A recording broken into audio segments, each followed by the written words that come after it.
అందరికీ నమస్కారం. ఈరోజు మనం ఆదికాండంలోంచి ఒక చాలా శక్తివంతమైన కథను విశ్లేషించుకుందాం. ఇది మానవ బలహీనత గురించి, దేవుని కృప గురించి ఎన్నో లోతైన పాఠాలు నేర్పుతుంది కథ. ఒక్కోసారి భయం మనల్ని ఎలా దారి తప్పిస్తుందో, అదే సమయంలో మనం అస్సలు ఊహించని వ్యక్తుల్లోంచి యథార్థత ఎలా బయటకొస్తుందో ఇందులో మనం చూడబోతున్నాం. సరే, మరి ఆలస్యం చేయకుండా ఈ కథలోకి వెళ్ళిపోదాం. ఈరోజు మనం ఈ కథలోని ప్రతి మలుపును లోతుగా చూడబోతున్నాం. అబ్రహాము చేసిన ఒక చిన్న పొరపాటు దగ్గర్నుంచి మొదలుపెట్టి, ఆ తర్వాత జరిగిన దైవిక జోక్యం, నైతిక సవాళ్లు, ఆఖరికి ఒక అద్భుతమైన సయోధ్య వరకు, ఇలా ప్రతి అంశం మనకొక అమూల్యమైన పాఠాన్ని నేర్పిస్తుంది. మన కథ విశ్వాస పితామహుడైన అబ్రహాముతో మొదలవుతుంది. ఆయన ఒక కొత్త దేశం అంటే గెరారులోకి అడుగుపెడుతున్నాడు.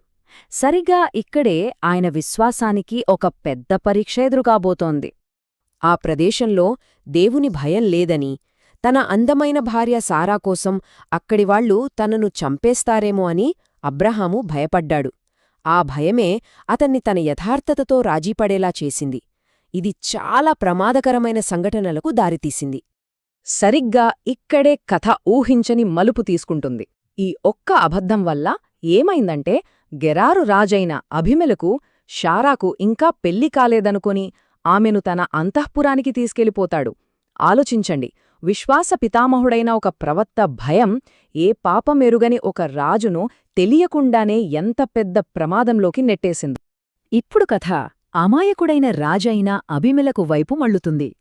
అసలు తనకేం సంబంధం లేకపోయినా ఒక పెద్ద ప్రమాదంలో చిక్కుకున్నాడు.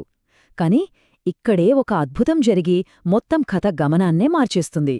దేవుడే స్వయంగా కలలో అబీమెలెకుకు కనిపించి చాలా కఠినంగా హెచ్చరించాడు. షారా గురించిన నిజాన్ని బయటపెట్టి పరిస్థితి ఎంత తీవ్రంగా ఉందో స్పష్టం చేశాడు. ఇది కేవలం ఒక హెచ్చరిక కాదు, ఒక రకంగా దైవిక రక్షణ కూడా. ఇక్కడే అసలు కథలో అసలైన ట్విస్టుంది. చూడండి, అన్యజనుడైన ఒక రాజు నైతికతను, ఆయన యథార్థతను దేవుడే స్వయంగా ధృవీకరిస్తున్నాడు. నువ్వు పాపం చేయకుండా నిన్ను ఆపింది నేనే అని దేవుడు చెప్పడం అబీమెలెకు అమాయకత్వాన్ని, అదే సమయంలో దేవుని అపారమైన కృపను ఎంత అద్భుతంగా వివరిస్తోందో కదా. నిద్రలేచిన వెంటనే అబీమెలెకు ఏమాత్రం ఆలస్యం చేయలేదు. దేవుడిచ్చిన హెచ్చరిక ప్రకారం వెంటనే చర్య తీసుకున్నాడు. ఇది ఒక నాటకీయమైన ఘట్టానికి దారితీసింది. ఇక్కడ ఎవరు సరైనవాళ్లు, ఎవరు తప్పు చేసినవాళ్లు అనే పాత్రలు పూర్తిగా తారుమారయ్యాయి. గమనించండి, ఈ కీలకమైన క్షణంలో ప్రవక్త అయిన అబ్రాహాము కాదు, రాజైన అబీమెలెకు ఈ కథలో ఒక నైతిక శక్తిగా నిలబడ్డాడు. ఆయన అబ్రాహామును నిలదీసి, నువ్వు చేసిన పనికి జవాబు చెప్పు అని అడిగాడు. ఈ మాటల వెనుక ఉన్న బలాన్ని గమనించండి. ఒక లౌకిక పాలకుడు ఏకంగా దేవుని ప్రవక్తను తన నైతిక బాధ్యతలో ఎందుకు విఫలమయ్యావని నిలదీస్తున్నాడు. యథార్థత అనేది ఏ ఒక వర్గానికో మతానికో చెందినది కాదని ఇది మనకు చాలా బలంగా గుర్తుచేస్తుంది. సరే, ఇప్పుడు అబీమెలెకు అడిగిన సూటి ప్రశ్నలకు అబ్రహాము ఎలా స్పందించాడో చూద్దాం.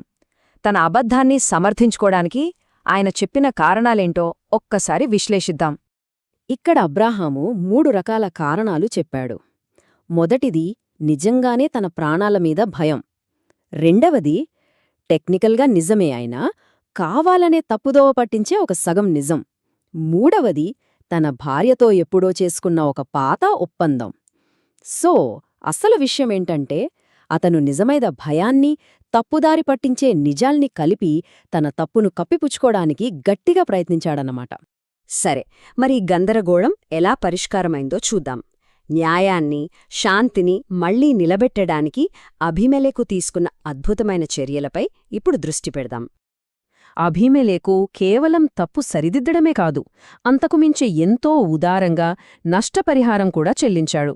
షారాను తిరిగి ఇచ్చేయడం, గొర్రెలు, పశువులు, సేవకుల్నివ్వడం, చివరికి తన దేశంలోనే నివసించడానికి భూమినివ్వడం, ఇవన్నీ న్యాయం పట్ల ఆయనకున్న నిబద్ధతను చూపిస్తాయి.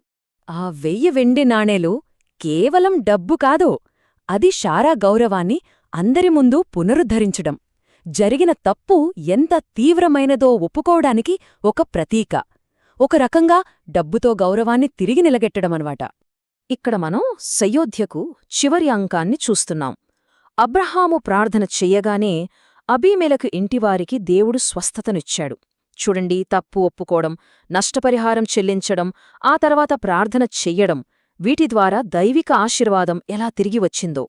ఇంతటితో కథ ముగిసింది. అయితే ఈ పాత కథకు మన ఆధునిక జీవితానికి మధ్య ఉన్న సంబంధమేంటి? ఈ కథ నుండి మనం నేర్చుకోగల శాశ్వతమైన పాఠాలేమున్నాయి? ఈ కథ నుండి మనం గుర్తుంచుకోవాల్సిన కొన్ని ముఖ్యమైన విషయాలివే. ఎంత గొప్ప విశ్వాసులైనా సరే భయంతో తప్పులు చేయగలరు. అయినా కూడా దేవుని కృప మనల్ని కాపాడుతూనే ఉంటుంది. యథార్థత అనేది ఎవరి సొత్తు కాదు. సగం నిజాలు కొన్నిసార్లు పూర్తి అబద్ధాల కన్నా చాలా ప్రమాదకరమైనవి. ఇంకా నిజమైన సయోధ్య జరగాలంటే నష్టపరిహారం, క్షమాపణ రెండూ చాలా అవసరమని ఈ కథ మనకు స్పష్టంగా చూపిస్తుంది. ఈ విశ్లేషణను ముగిస్తూ ఈ ఒక్క ప్రశ్నతో మిమ్మల్ని వదిలివేస్తున్నాను. మన జీవితంలో భయమనే తుఫాను వచ్చినప్పుడు అబ్రహాములా సాకులు వెతక్కడం కాకుండా అబీమెలెకులా యథార్థతతో నిలబడటాన్ని మనం ఎలా ఎంచుకోగలం? ఈ కథలోని పాఠాలను మన జీవితాలకు ఎలా అన్వయించుకోవాలో ఒక్కసారి ఆలోచించండి. ధన్యవాదాలు.